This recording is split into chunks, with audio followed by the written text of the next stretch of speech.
Hassan Sayyad Khodaei, high-ranking member of Iran's elite Quds Force. This version is crafted in a narrative, documentary-style tone to hold your attention. The Silent Shadow, the life and death of Hassan Sayyad Khodaei. Opening scene, the streets of Tehran, May 22, 2022. It was a warm spring evening in Tehran. The city buzzed with its usual rhythm, the call to prayer echoing through the air. Street vendors preparing kebabs, and families preparing for another peaceful night. But at exactly 4 p.m., silence was broken by 5 gunshots on Mujahideen Aslam Street. A man slumped in his car, his body riddled with bullets. His name, Colonel Hassan Sayyad Khodaei. For the general public, he was a mystery. But in the shadows of Middle Eastern geopolitics, his name was well known. The making of a shadow warrior, Hassan Sayyad Khodaei, was born in Iran. Possibly in the early 1970s, though exact records are scarce, as is typical with operatives of the Quds Force. From an early age, he was drawn to the ideals of the Islamic Revolution. As Iran shaped itself in the post-revolution era, young Hassan chose not the path of politics or commerce, but of quiet service in Iran's Revolutionary Guard Corps IRGC. His rise through the ranks was not dramatic. It was silent, precise, and loyal. Eventually, he became part of the Quds Force, the elite unit responsible for Iran's extraterritorial operations from intelligence. Gathering to covert military actions, the Quds Force, often called Iran's Foreign Legion, is not a regular military unit. It is a state within a state, orchestrating operations in Syria, Iraq, Lebanon, and beyond. To serve here is to vanish into the shadows of international warfare, and that's exactly what Khodaei did. Syria. The proxy battleground, the Syrian civil war, became Khodaei's battleground. As civil unrest escalated into a multinational conflict, Iran saw an opportunity to bolster Bashar al-Assad's regime, secure regional influence, and counter the interests of the U.S., Israel, and Saudi Arabia. Khodaei was allegedly involved in organizing militia support, coordinating logistics, and overseeing Quds Force operations in Syria. Some reports even suggest he played a role in recruiting Afghan and Pakistani Shia fighters, part of brigades like Liwa Fatmiyon and Zana Bayun. He didn't wear medals. He didn't give public speeches. But on the ground, Khodaei was known among loyalists as the engineer, a reference not just to his military planning but to how he built networks across borders. These weren't just armies, they were loyalties, proxies, and ideological bonds. Israel's watchful eyes. Khodaei's rise did not go unnoticed. Israel, which sees Iran's growing footprint in Syria and Lebanon as a direct threat, began closely tracking Quds Force officers. Mossad, Israel's intelligence agency, had compiled a list, names of individuals who were orchestrating attacks on Israeli interests. Abroad, Khodaei's name was likely on that list. According to unconfirmed reports in Israeli media, Khodaei was tied to Unit 840, a shadowy Quds Force division responsible for targeting Israelis and Jews worldwide in Africa, Latin America, and Europe. These plans were not always successful, but they were enough to draw serious attention. Israel allegedly launched several covert operations over the years, targeting nuclear scientists, generals, and arms shipments. These weren't battlefield engagements. These were assassinations with surgical precision. The final drive on May 22, 2022. Khodaei was returning home in his white Kia Pride sedan.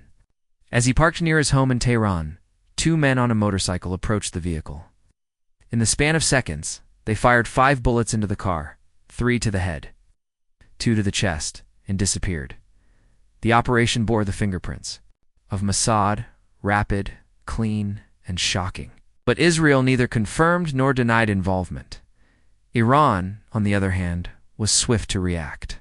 The IRGC called him a defender of the shrine, a term used for those fighting in Syria to protect Shia holy sites.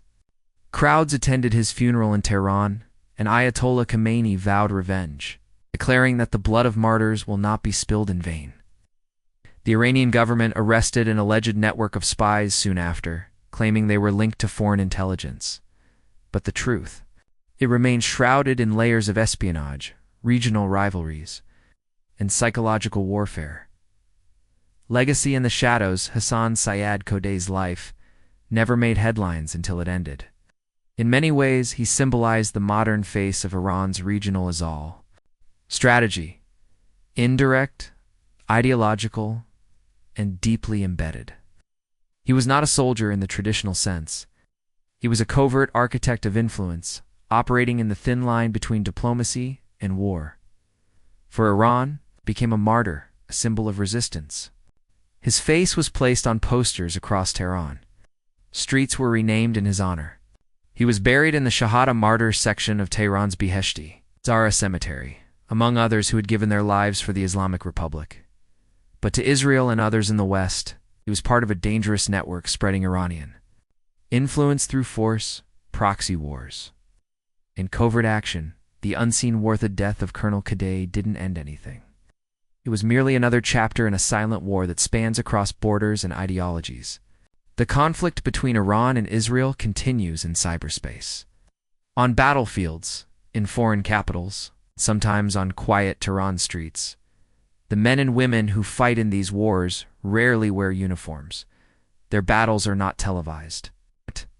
They shape the world in unseen ways, and Hassan Sayyad Khodaei was one of them. A ghost. Until the day he became a martyr, Hassan Sayyad Khodaei's family background remains mostly private and undisclosed. As is typical for high-ranking members of Iran's Quds Force, particularly those involved in covert operations. However, here is a comprehensive account based on available information and contextual insights, assembled to give a clearer picture while respecting factual accuracy. Family background of Hassan Sayyad Khodaei, complete overview 1. Place of origin and ethnic. Roots: Hassan Sayyad Khodaei was reportedly born in Iran, likely in the northwestern region of the country. Some reports suggest a possible connection to East Azerbaijan province, indicating that he may have been of Azeri-Azerbaijani Turkic origin. The Azerbaijani ethnic group forms one of the largest minorities in Iran and has a strong presence in the military and political sectors. His name Sayyad suggests a religious or spiritual lineage in Shia tradition. The title Sayyad or Said is often reserved for individuals believed to be descendants of the Prophet Muhammad through his daughter, Fatima and Sunni Noali. The surname Khodaei means of God or divine in Persian, which often implies a deep religious upbringing too. Religious and ideological upbringing. Khodaei was described by Iranian state media as a deeply religious man, loyal to the values of the Islamic Republic. It is likely that his family adhered strongly to Twelver Shi'ism, the dominant branch of Islam in Iran. His household probably emphasized revolutionary values, especially those promoted after the 1979 Islamic Revolution, such as resistance to Western influence, loyalty to Ayatollah Khomeini's ideology, and support for Islamic governance. From a young age, he may have been influenced by the idea of martyrdom and sacrifice. It's common themes in the IRGC's narrative. 3. Education and military recruitment. Very little is known publicly about his formal education, but it is believed that he entered military service early, possibly in his teens or early 20s. During or after the Iran-Iraq War, 1980 to 1988, his entry into the Islamic Revolutionary Guard Corps, IRGC, would have involved ideological vetting, meaning his family's background was likely seen as loyal to the regime.